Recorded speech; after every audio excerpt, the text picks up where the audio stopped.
Tendance, mon ami. Chaque soir en ouverture de Smart Bourse, nous retrouvons Pauline Gratel qui vous apporte les infos clés du jour sur les marchés. Bonsoir Pauline. Bonsoir. Et nous commençons avec la tendance des marchés actions américains. Aux États-Unis, les indices ouvrent en hausse avec un rebond de plus de 1% pour le Nasdaq qui est soutenu par les géants de la tech. Le Nasdaq qui s'apprête d'ailleurs à clôturer un mois d'octobre positif de plus de 4%.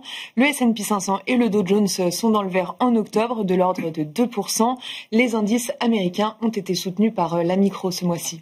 Amazon, en effet, qui a publié ses comptes hier soir. Le titre bondit de 12% à l'ouverture de Wall Street. Amazon fait état de résultats supérieurs aux attentes, portés par Amazon Web Services, dont l'activité est au plus haut depuis 2022, en hausse de 20%. Le bénéfice net global d'Amazon progresse à plus de 20 milliards de dollars et les ventes sont en hausse de plus de 10%.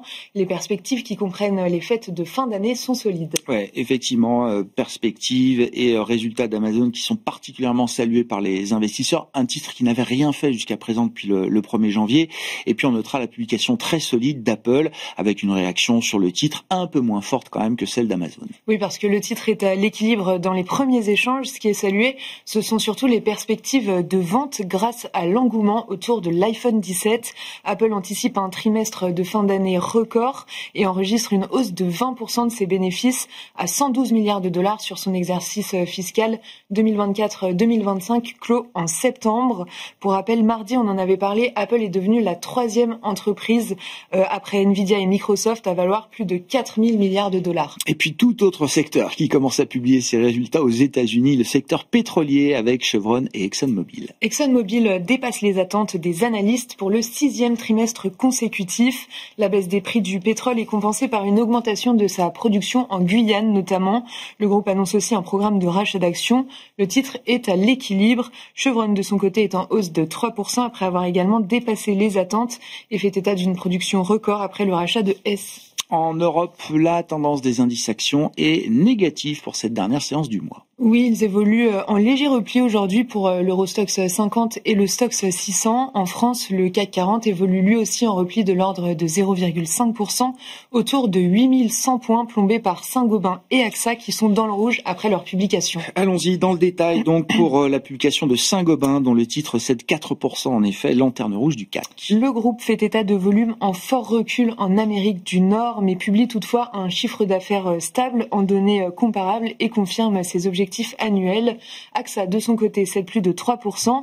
L'assureur fait mieux qu'attendu, mais Barclays parle d'une publication difficilement excitante et Citi la juge sans particularité. Un petit mot de la macro également avec les dernières estimations d'inflation pour la zone euro. L'inflation pour l'ensemble de la zone euro est globalement conforme aux attentes en première lecture au mois d'octobre, en hausse de 2,1% sur un an et de 0,2% sur un mois.